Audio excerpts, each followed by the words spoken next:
मायनगर नामक गांव में एक शरारती लड़का रहता था जिसका नाम राजन था।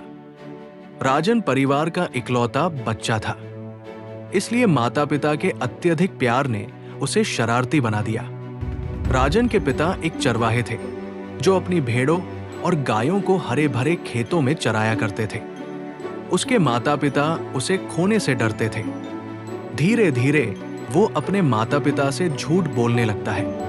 उसके पिता ने सोचा कि उसे ये काम नहीं करने देना चाहिए, इसलिए वो उसे अपने साथ लेकर गायें और भेड़ बकरियां चराने चला गया।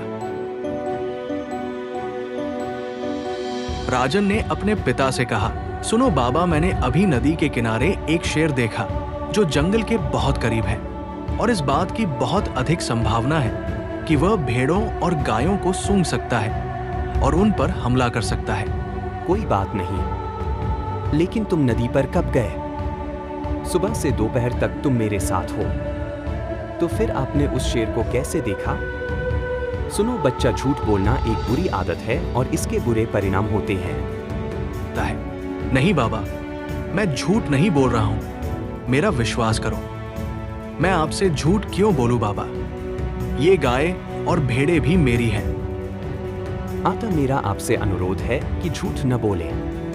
अगर ये गायें और भेड़ें ठीक से नहीं चरेंगी तो क्या खाएंगी? तब उसके पिता ने उससे कहा कि कल से वो अकेले ही जानवर चराएगा क्योंकि उसकी तबीयत ठीक नहीं है। ये सुनकर राजन को बहुत खुशी हुई क्योंकि अब उसकी शरारतों में उसके पिता का कोई हस्तक्षेप नहीं होगा।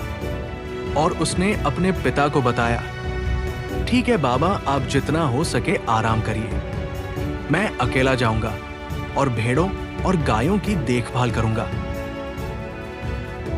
अगले दिन जानवर चराते समय उसने सोचा कि क्यों न वो कुछ शैतानी करे। वो सभी जानवरों को छोड़कर तेजी से पिता के पास चला गया। उसने उसे बताया, बाबा, मैंने उस शेर को जंगल के पास देखा जहां हमारी भेड़ें और गायें चर रही थी, तो वह शेर हमारे जानवरों को मार डालेगा। मेरी तबीयत बहुत खराब है, लेकिन मैं आपके साथ वह शेर कहाँ है? मुझे तो उसके पंजों का निशान भी नजर नहीं आ रहा।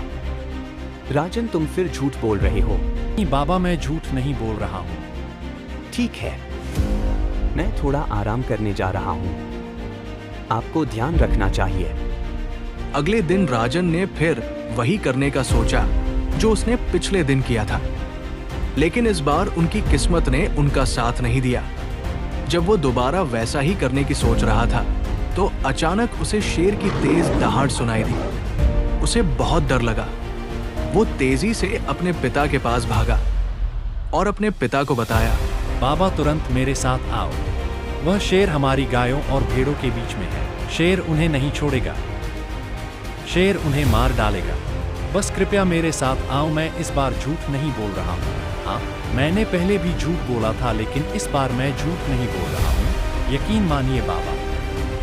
नहीं बच्चा, तुम फिर झूठ बोल रहे हो। इस बार मैं तुम पर विश्वास नहीं करूंगा। कुछ घंटों के बाद मैं जंगल चला जाऊंगा। नहीं, तुम जाओ और जानवरों की देखभाल करो। अब राज को समझ आ गया कि उसकी झूठ बोलने की आदत बहुत बुरी है और अब वो शेर उसके सभी जानवरों को मार डालेगा। उसे बहुत दुख हुआ। उसने भगवान से प्रार्थना की, उसके जानवरों को नहीं मारेगा तो वो झूठ नहीं बोलेगा। राजन जंगल में गया और अपने जानवरों को जीवित देखकर आश्चर्यचकित रह गया। एक शिकारी ने राजन के जानवरों को बचाया था।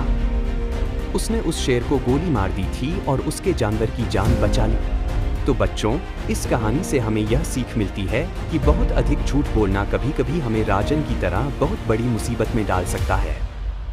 इसलिए हमें वादा करना होगा कि हम भविष्य में झूठ नहीं बोलेंगे। इसलिए यदि